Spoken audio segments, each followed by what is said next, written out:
आएगा पाकिस्तानी फैमिली तो रिएक्शन। कैसे हैं आप सब? मेरा नाम मेना मुजाहिद है। नदीम। यार भारतीय मुसलमान लड़की ने IAS बनकर भारतीय मुसलमानों की आजादी का दिया पूरे पाकिस्तान को सबूत।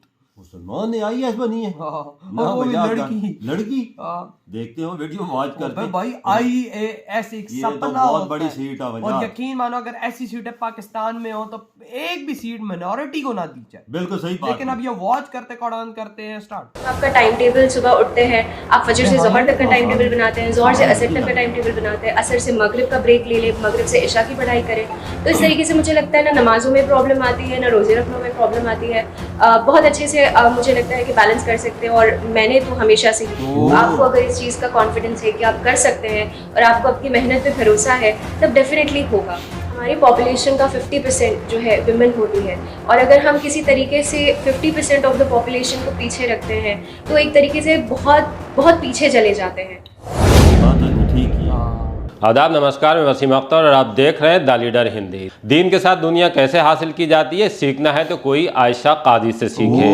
उन आयशा कादी से जो हिजाब में रहती हैं और जिन्होंने कुरान को तर्जुमे और तफसीर के साथ पढ़ा है। 3 बार नाकाम हुई और चौथी कोशिश में UPSC परीक्षा पास कर ली। उन्हें 586वीं रैंक मिली है। अब उन पर मुंबई के कलवा का पूरा इलाका फख्र कर रहा है। उनकी घर घर चर्चा हो रही है मेहनत और सादगी को लेकर। जब द लीडर हिंदी ने आयशा से बात की तो उन्होंने बताया कि किस तरह से उन्होंने नमाज, रोजे और कुरान पढ़ने के साथ UPSC परीक्षा की तैयारी की और आज उन्होंने कामयाबी हासिल कर ली। वो अपनी तरह की तमाम लड़कियों से कहती हैं कि टैलेंट की कमी नहीं है, बस कॉन्फिडेंस की कमी है। ये कॉन्फिडेंस आपको लाना होगा और फिर देखिए कि दुनिया किस तरह से तब्दील होती है। आप आयशा काजी की जुबानी सुनिए कि उन्होंने द लीडर हिंदी से बात करते हुए अपनी तरह की तमाम लड़कियों को किस तरह का मैसेज दिया है। लड़कियां होती है उनकी तालीम को लेकर तमाम तरीक़ों की बात की जाती है।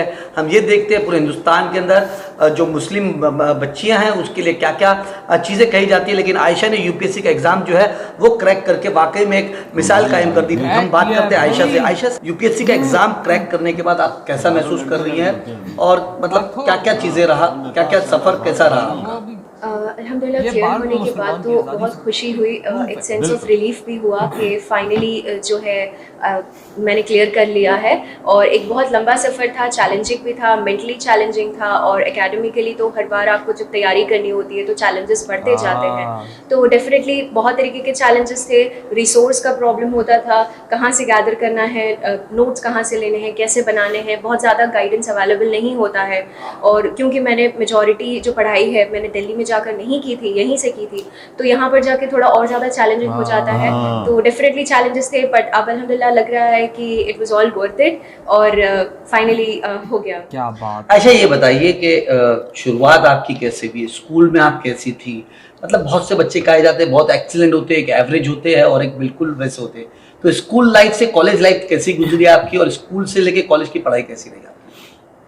पढ़ाई तो हमेशा से मुझे पढ़ाई करना पसंद रहा है और स्कूल लाइफ से ही मुझे मेरे पेरेंट्स हमेशा इस चीज़ पे इंसिस्ट करते थे कि मैं पढ़ाई को बहुत सीरियसली लूँ और जो कि मैंने हमेशा से लिया। स्कूल लाइफ से स्कूल में, जूनियर कॉलेज, डिग्री कॉलेज में अल्हम्दुलिल्लाह से हमेशा से टॉप रैंकर्स में ही रही हूँ और ये चीज़ हमेशा से थी और इसीलिए शायद मुझे लगता है मेरा UPSC का सफ़र भी थोड़ा आसान हुआ क्योंकि मुझे पढ़ना पसंद था, अलग अलग चीज़ों के बारे में इल्म हासिल करना मुझे पहले से पसंद था।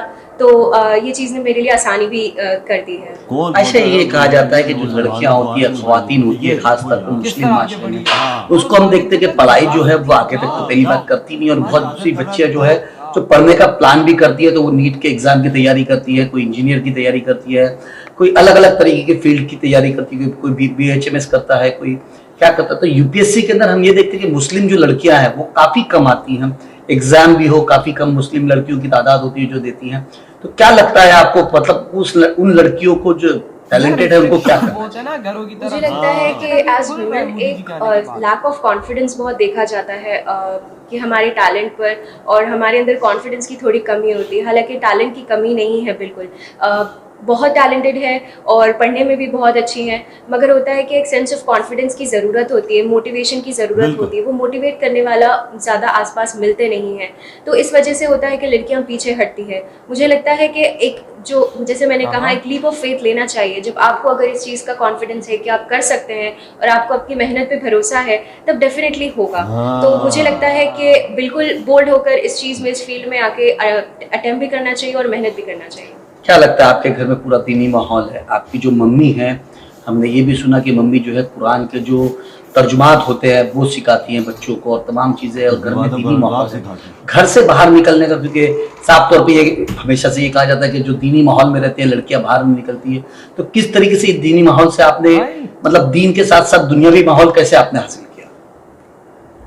मुझे लगता है कि दीन के साथ साथ दुनिया बैलेंस करना बिल्कुल भी डिफ़िकल्ट चीज़ नहीं है। मेरे साथ मैं फॉर्चुनेटली ऐसा था कि मेरे पेरेंट्स ने मुझे स्टार्टिंग से ही दीनी तरबियत पर भी बहुत फोकस किया था, और मैंने अपनी स्कूल लाइफ ख़त्म करते तक मैंने कुरान का ट्रांसलेशन सीख लिया था, वर्ड बाय वर्ड ट्रांसलेशन सीख लिया था, तजवीद सीख ली थी। तो वो एक बेस से मुझे सपोर्ट था और एक बेस से मेरा पिलर ऑफ स्ट्रेंथ बन गया था। कौन कहता है भाई साहब भारत में मुसलमानों को आगे नहीं निकलने दिया जाता? देखो एक मुसलमान लड़की ने आईएएस क्लियर किया है, आईएएस वो बन रही है भाई साहब। ये है भाई, उसने एग्जाम क्लियर कर दिया, क्रैक कर दिया, 3 मेहनतों के बाद फाइनली वो चौथी बार बन गई है। यार तुम्हारी बात ठीक है कि कौन कहता है कि इंडिया में मुसलमानों को आजादी नहीं है? अगर ना पढ़ लेते तो ये जीनी मिसालें आपके सामने यार, हम देख रहे हैं अपनी आंखों से कि इंडिया में आजादी है, सब तो कुछ भाई है। साहब उसको कुरान मजीद ही ना पढ़ने दिया जाता, ना होता तो भाई उसको एग्जाम ही नहीं दिया जाता, ना होता तो उसको सेलेक्ट ही ना वो लोग और करते। जिस कॉलेज और स्कूल में वो पढ़ रही थी, टॉप आ रही थी, अगर वो चाहते तो इसको टॉपे ना आने देते। वही तो चीज हमारे दिलों में जो खोट डाली गई है कि उधर हमारे तो है ही मदरसा छाप गधे, हमारे तो है ही मदरसा छाप गधे लोग जिनके दिमागों में कुछ आता नहीं। शुक्र है हमने सोशल मीडिया देखा तो हमारी आंखें खोल गई हो, शुक्र है। देखो यार हम इंडिया के मुसलमान बारे में एक आईएएस पोस्ट पर सिलेक्ट हुई, ये एक नहीं और भी होंगी, लेकिन भाई ये मुसलमानों की आजादी भारत के अंदर बताती है कि मुसलमानों को कितनी आजादी की, जो पोस्ट हिंदू की हो सकती है वो मुसलमान की भी हो सकती है, क्योंकि देखो मुसलमान मिनॉरिटीज में हमें भी पता है, बिल्कुल ठीक है ना। लेकिन जो हक आप लोग खुद को देते हो वो आप मुसलमानों को भी इधर देख, हमारे पाकिस्तान में मिनोरिटी को कोई हक नहीं देता, कोई नहीं, उनको सूखी रोटी को सूखी नहीं देता, रोटी तो भी कोई आप नहीं हक की बात कर, हक तो बहुत दूर की बात है। उनके करीब यहाँ के मुसलमान नहीं लगते, क्योंकि यहाँ के मुसलमान भाई सब पलीत हो जाएंगे, वो कहते हैं हम नापाक हो जाएंगे। भारत की भेजी हुई हिंदुओं के हाथों की दवाइयां तो तुम अंदर अंदर ठूस ठूस के अपने आप की जाने बचाते हो, तब तो तुम्हें याद नहीं आता कि तुम हिंदुओं के हाथों की दवाइयां। बिल्कुल सही बात है, वजह तुमने सही बात हिंदू याद नहीं आता बात वजह तुम लोग हिंदू के करीब जाने से तुम्हें कुछ होता है। मोदी जी ने जो बात की है, एक हाथ में कुरान एक हाथ में कंप्यूटर, वही चीज चल रही है, औरतों ने वही चीज की हुई है। देखो एक हाथ में कुरान है तो दूसरे हाथ में आगे इंडिया को लेके जा रही है। सही कहा, दुनिया की तालीम भी और दुनियावी तालीम के साथ साथ अपने आप को आगे बढ़ा रही है, क्योंकि मोदी जी ने रास्ता दिया और भारतीय लोगों ने रास्ता दिया कि भाई तुम मुसलमान है जो भी हो, तुम्हें अगर है काबिलियत तो तुम भाई साहब इसको अचीव करो। शुक्र है सोशल मीडिया हमने देखा, हमारी आंखें खुल गई हो यार। हमने देखा, हम भी इंडिया के बारे में गलत चीजें बोलते थे, यार इंडिया में मुसलमानों को मारते हैं, बोलते हैं सिर काट देते हैं हिंदू,